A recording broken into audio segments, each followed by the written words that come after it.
Oi, gente! A paz do Senhor. Eu me chamo Leia e nós vamos continuar falando sobre o que nós estávamos falando no vídeo anterior, sobre Jesus e suas obras. Em Lucas, capítulo 4, nós vamos ler o versículo 22 e 23, que diz: E todos lhe davam testemunho e se maravilhavam das palavras de graça que saíam da sua boca e diziam: Não é este o filho de José? E ele lhes disse: Sem dúvida, me direis este provérbio: Médico, cura-te a ti mesmo. Faze também aqui na tua pátria tudo o que ouvimos ter sido feito em Cafarnaum. Nós estávamos falando sobre Jesus ter voltado para o seu lugar, Nazaré, na Galileia, e ele começar a ler o livro de Isaías e falar sobre as profecias que estavam ali sobre o Messias que seria enviado para o mundo, para salvar a humanidade.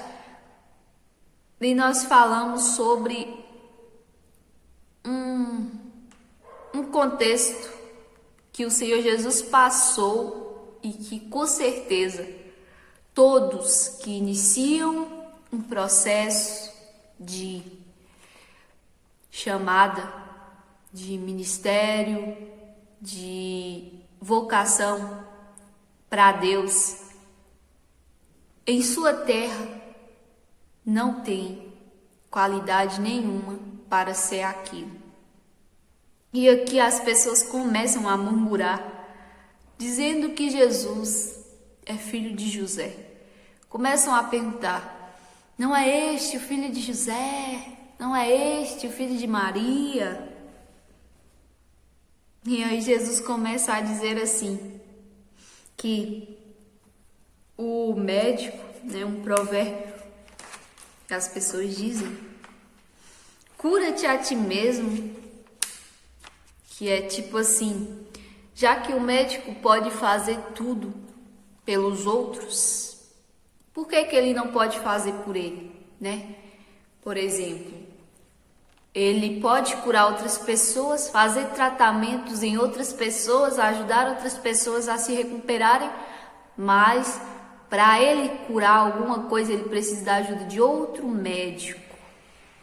E aqui ele está querendo dizer assim: se ele fez isso e isso e isso lá em Cafarnaum, curou, batizou, transformou, ressuscitou vidas, fez os milagres, multiplicação de pão e peixe, fez tempestade se acalmar, vento, mar aquietar. Então por que ele não faria ali também, na onde ele vive? E aí Jesus começa a dar exemplos de o porquê ele não faz ali, ou porquê ele não tem o prazer ou a habilidade de poder fazer aquilo também ali onde ele viveu, e começa a dar exemplo e dizer que nenhum profeta é bem recebido na sua própria pátria. E aí ele começa a dizer sobre Elias e Eliseu que porventura não existia várias viúvas em Sarepta, e Elias foi enviado.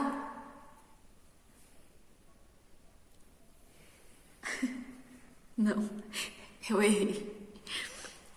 Ele fala assim, que porventura não existiam muitas viúvas em Israel, onde Elias vivia, mas mesmo assim o Senhor falou: vai em tal lugar, em Sarepta, onde tem uma viúva que vai te alimentar. Um lugar que não era ali em Israel. Por quê? Porque talvez as pessoas dali não iriam dar lugar para Elias, porque não davam valor que ele era daquele lugar. E depois ele fala de Eliseu, dá o exemplo de Naamã, o Ciro, ou seja, ele era da Síria. E ele fala assim que porventura não existiam leprosos em Israel para Eliseu curar, e não foi Naamã, que era da Síria, que Eliseu curou da lepra? Por quê? Porque não tinha como o profeta fazer aquilo que ele tinha a habilidade, a capacidade de fazer, onde havia incredulidade. Porque ninguém acreditava nele. Em Elias de Israel, ninguém de Israel acreditava em Eliseu. Ninguém de Nazaré acreditava em Jesus. Por quê? Porque eles olhavam para a família, para os irmãos, para as condições, para tudo, né? Porque Jesus nasceu em uma manjedoura, o lugar de um animal, não tinha lugar para ele em hospedarias, sinal de que ele não tinha tanta condição. E isso sempre vogou no meio da humanidade. Não estavam preocupadas com o ser, mas com o ter. E por isso muitos desvalorizam as pessoas em sua própria pátria. E aqui todos na sinagoga o iraram quando Jesus começou a dizer estes exemplos e essas coisas que não tinham honra na sua própria pátria.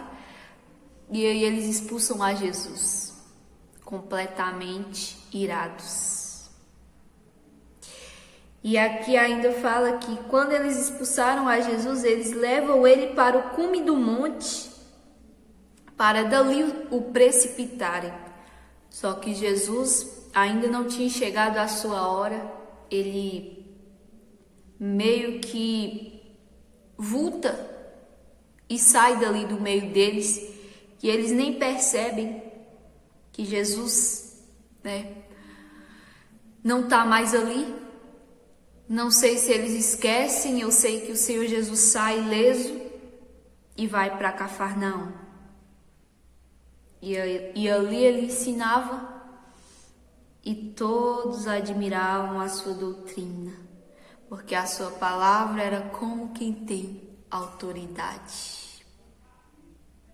Ou seja, o povo de outro lugar, outra pátria, aceitou Jesus, aceitou os seus ensinamentos, quis ouvi-lo, porque não o conhecia. Não estavam interessados em conhecê-lo pelo fato do exterior, pelo ter, pelas vestes, pelo calçado, pelo semblante, não. Eles estavam preocupados em aprender com alguém que eles viam que eram, ou melhor, era aqui dentro e não por fora. Por quê?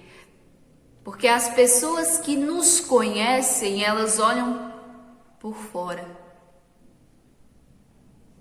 Mas as pessoas que não nos conhecem, elas conseguem ver que nós somos além do que aquilo que eu tenho. É por isso que há uma certa repulsa quando nós sabemos que uma pessoa que nós conhecemos vai ali pregar, vai fazer alguma coisa, porque nós conhecemos ela.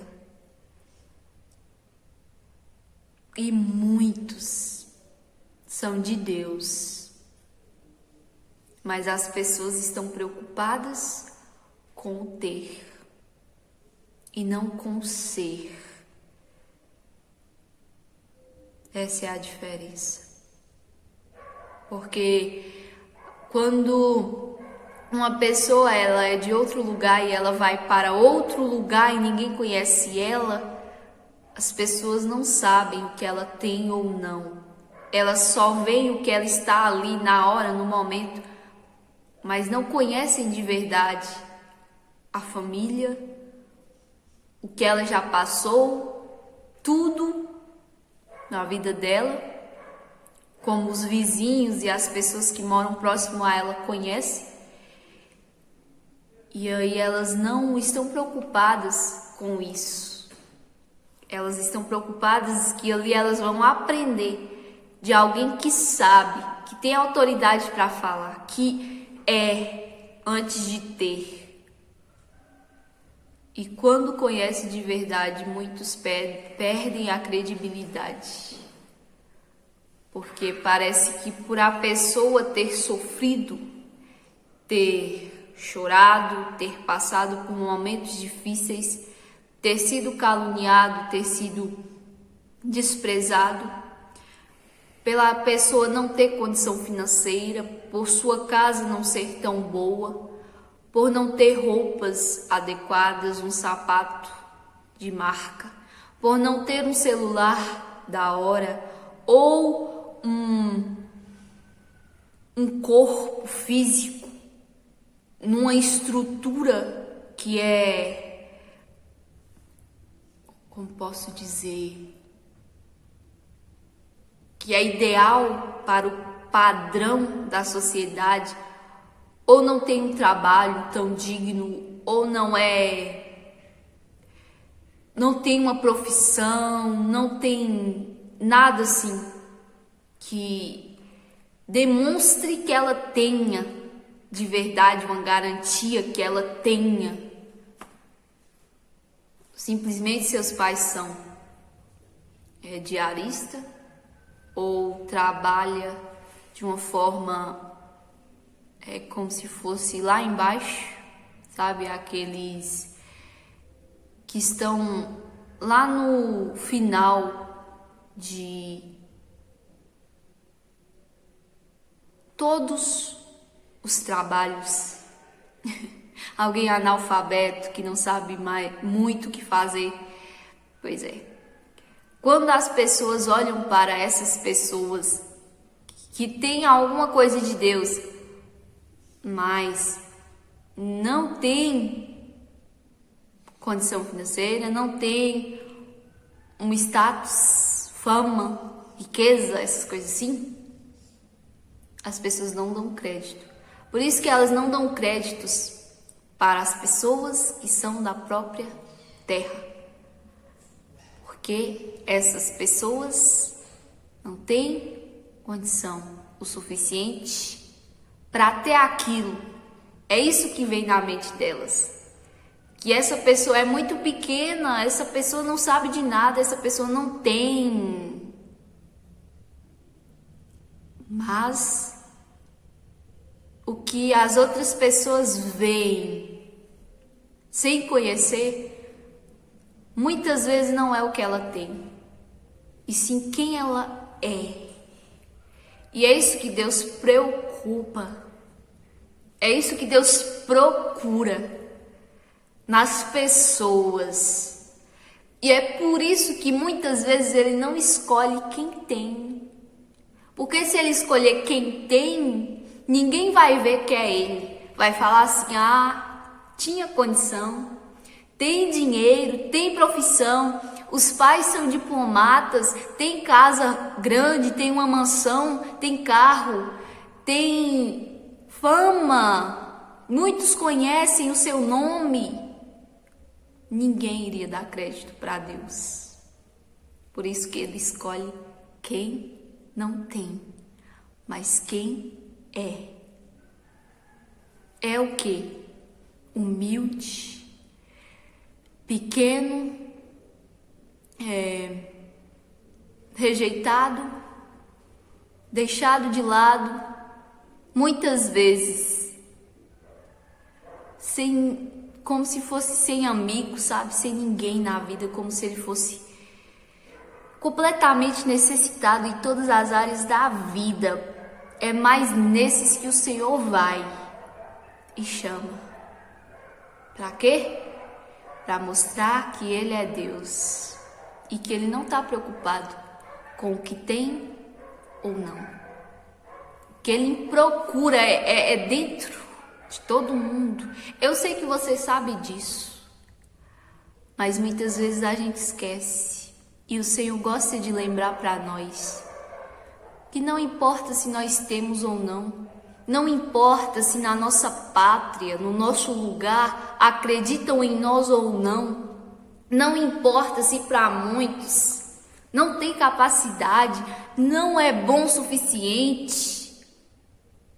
Se nós somos para Deus, se Ele vê que nós somos dentro de nós alguém que para Ele tem capacidade, para Ele tem entendimento, para Ele tem aquilo que Ele precisa para fazer, então não precisa de opinião de ninguém, não precisa de querer ou de vontade de ninguém, porque só a dele basta. Amém? Graças a Deus. Muito obrigado por você estar aqui vendo este vídeo. Eu acredito que o Senhor Jesus queria falar com você estas palavras. E quero te dizer que se você tem algo aí de Deus dentro de você e muitos que estão perto de você não acreditam, não fique triste. Isso aconteceu com Jesus. Então pode ter certeza, acontecerá conosco também. Mas não é para nós ficar achando assim que é verdade o que o outro pensa, fala. Não. O que ele fala ou pensa é problema dele. Mas quem eu sou para Deus, ninguém muda. Ninguém tira de mim, ninguém arranca o meu lugar em Deus. E se Ele determinou que eu sou, antes de Ele me dar alguma coisa por fora, é porque Ele precisa que eu tenha noção de que um dia eu possa ter, mas não é para esquecer quem eu sou e quem eu era antes dele me dar o que ele me deu. Porque só assim temos humildade. Só assim. Amém? Vamos orar. Senhor, queremos te agradecer por tudo que o Senhor tem feito por nós, por tua presença aqui neste lugar, por teu amor, por tua palavra que foi dita. Eu sei que o Senhor falou com alguém, eu sei que o Senhor tem falado com alguém, e eu sei que o Senhor tem visto a vida das pessoas que estão vendo este vídeo, e o Senhor tem dado a elas a vontade e o querer de estarem ouvindo mais, de estarem aprendendo mais, querendo receber, entender mais de Ti. E eu te agradeço, Pai. Eu te agradeço por ser um instrumento nas tuas mãos para a vida de alguém. Eu te agradeço por estar aqui. Eu te agradeço pelo desejo que o Senhor colocou no meu coração de falar de Ti. Eu te agradeço porque antes que as pessoas vissem estes vídeos e antes que eu falasse dessa forma, o Senhor já estava fazendo algo em mim que ninguém estava vendo. E eu sei, Jesus Cristo, que para Ti nada é impossível, nada é impossível. E eu te agradeço, eu te louvo, eu te glorifico e eu te exalto. E eu te peço para o Senhor abençoar cada vida, cada alma, cada ser, cada um em Teu nome, em nome de Jesus. Amém Graças a Deus. Muito obrigado, mais uma vez, por ter visto este vídeo até aqui. Que o Senhor Jesus Cristo venha te ajudar a permanecer em seus caminhos. Amém.